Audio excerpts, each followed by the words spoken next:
meu nome é Paulo Roberto Pereira Santiago, sou professor pesquisador aqui na USP de Ribeirão Preto. Eu trabalho no Laboratório de Biomecânica e Controle Motor. É, Faço trabalhos especificamente com aplicações da biomecânica e técnicas de computação para análise do movimento humano, em específico o movimento esportivo, e também dou aula de programas de esporte coletivo, na qual tem as disciplinas de futebol e futsal. O importante dessa conversa nossa é sobre um assunto muito comentado no momento e que teve muita repercussão nos últimos dias, que é a relação do Covid-19, o coronavírus, e o exercício físico. No dia 28 de fevereiro de 2020, eu publiquei, saiu uma coluna minha, da coluna da Rádio USP, falando sobre o exercício físico e a possível, pode, tinha bem claro no título, esse título não foi dado por mim, eu mando a matéria, a coluna gravada, eles dão um título lá que convém, que eles acham interessante, o pessoal da imprensa, que ele pode prevenir o contágio de coronavírus. Na verdade, eu peguei um artigo da Revista Brasileira de Medicina do Esporte, que falava sobre os efeitos do exercício físico sobre o sistema imune. E o trabalho é bem claro, é uma revisão de literatura feita por um grupo de pesquisadores da Unifesp de São Paulo. Eles mostram que o exercício de longa duração, feito de forma moderada, aquele exercício que a gente sabe que, para os profissionais, que ele não estressa demais o organismo, ele promove adaptações importantes que deixa o sistema imune mais apto para se proteger contra possíveis vírus, bactérias, qualquer tipo de doença. E o exercício estressante, ele tem uma baixa imunológica, então ele deprime o sistema imune, e principalmente após o exercício extremamente extenuante, as corridas de longuíssima duração, como ultramaratona, os Ironman que são praticados, assim como outras atividades muito estressantes. Então, isso daí gerou uma certa confusão, que as pessoas começaram a divulgar o título como se você não pegaria o coronavírus se você estivesse praticando exercício físico. Isso é bem perigoso, porque se a pessoa tem coronavírus ou qualquer outro tipo de doença respiratória, em alguns casos a gente sabe que o exercício faz bem, mas o coronavírus é totalmente novo, muito obscuro, a gente não sabe nada sobre ele e o exercício físico. Então são especulações. Teve muita gente que se aproveitou e colocou isso para divulgar que você deveria estar indo para academia, deveria estar treinando mais, então usou até como estratégia de marketing. Eu pedi para o pessoal da imprensa da USP tirar aquele título que foi dado, e aí colocaram um título que refletia mais o artigo, que era o correto.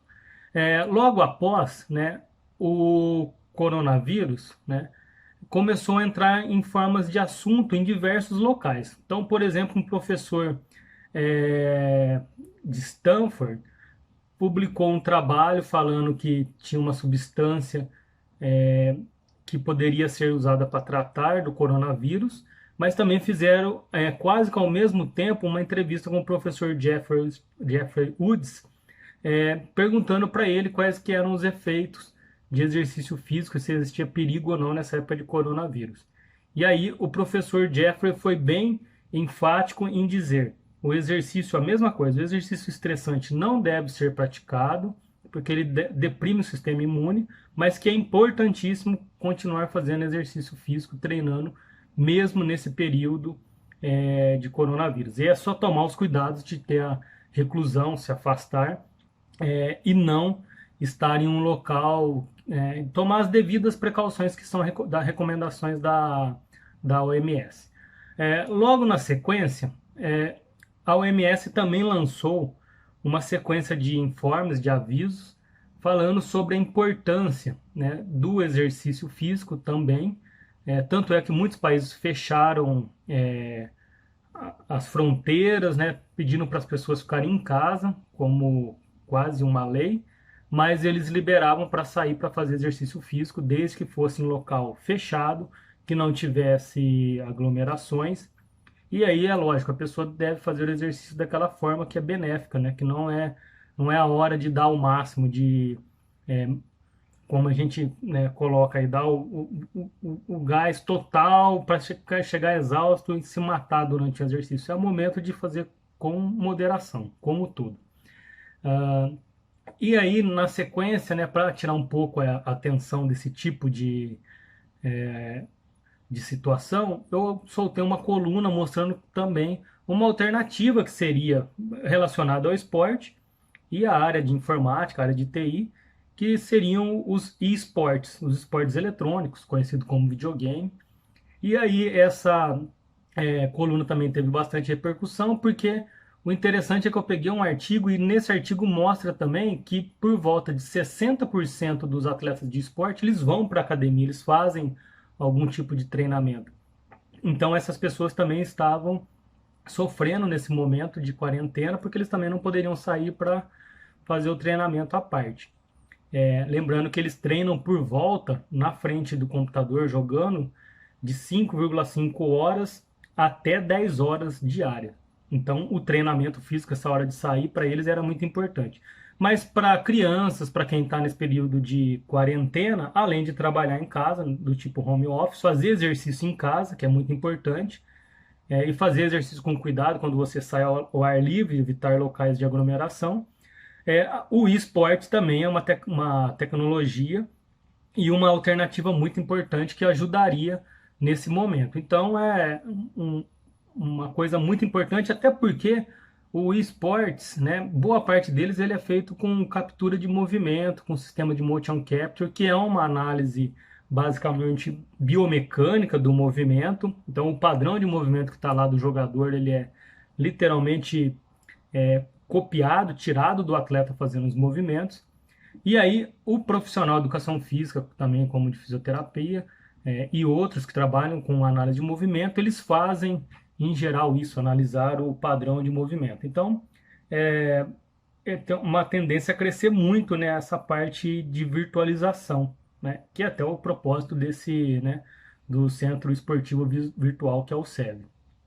Ah, então, o que está sendo feito atualmente, a gente verifica uma avalanche de pessoas que fecharam as academias, que não estão mais dando treino com a pessoa ao ar livre, e estão fazendo o que muitos já fazem, que são os aplicativos, as plataformas virtuais, passando treino pelas redes sociais. Isso daí está moldando, né? E eu fiz até agora um tutorial e encaminhei para as pessoas como montar videoaula, porque os professores, principalmente, precisam agora continuar ministrando as suas aulas, os alunos precisam continuar aprendendo, e muita gente não sabe utilizar softwares ou fazer uma edição de vídeo. Então, eu fiz também um tutorial com todos os softwares livres para todas as plataformas, né, pelo menos as três mais utilizadas, Windows, Mac e Linux. E possivelmente você pode editar e fazer as videoconferências e passar vídeo, postar e assim por diante. A perspectiva para o futuro é que isso acabe, né, daqui a um tempo. Vamos torcer para que a população se conscientize, né, continue praticando exercício físico, que não exagere nesse momento e que esses dias passarão. E aí depois certamente teremos modificações, pelo menos na forma de pensar. É muito provável que as pessoas continuem a se exercitar, vão para a academia porque vão sentir saudade desse período de isolamento, mas também é interessante lembrar que as pessoas vão mudar, né? Basicamente agora quase todo mundo sabe, né, quem tem acesso, que é possível sim você se exercitar tendo um professor virtual, estando em casa. Não que a presença do professor não seja importante, ela é sim, né? Você tem um acompanhamento, mas em momentos críticos a gente tem que resolver o problema. Então imaginem que o Brasil não teve nenhum tipo de acometimento de um sofrimento tão grande como já aconteceu com o Japão, Alemanha, né? Países que passaram por crises de guerra muito mais severa e as pessoas também continuavam a se exercitar e era muito importante. Os esportes pararam, como também aconteceu nas guerras, né? Lembrando que a gente não teve uma Copa do Mundo em função de guerra mundial, e agora a gente também está tendo vários atrasos em calendário, mas lembrem-se, né? Cada vez mais a tecnologia está sendo um aliado aí para a parte esportiva. Então, muito provavelmente, por que não, né? A gente já tem o VAR no futebol, quem sabe não tenham partidas de futebol e alguém coloque uma empresa de arbitragem eletrônica. Literalmente são estádios ou locais que não tem nenhuma pessoa para fazer arbitragem e tem câmeras e simplesmente o que acontece, as infrações, né? A arbitragem do jogo é passada em telão e em sistemas de som, tá?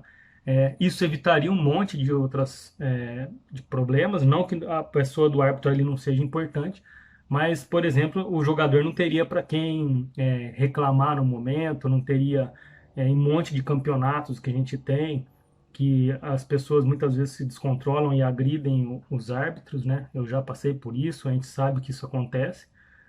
Teria uma forma diferente, né? Não é melhor nem pior, é somente, né, uma forma diferente. Isso pode acontecer.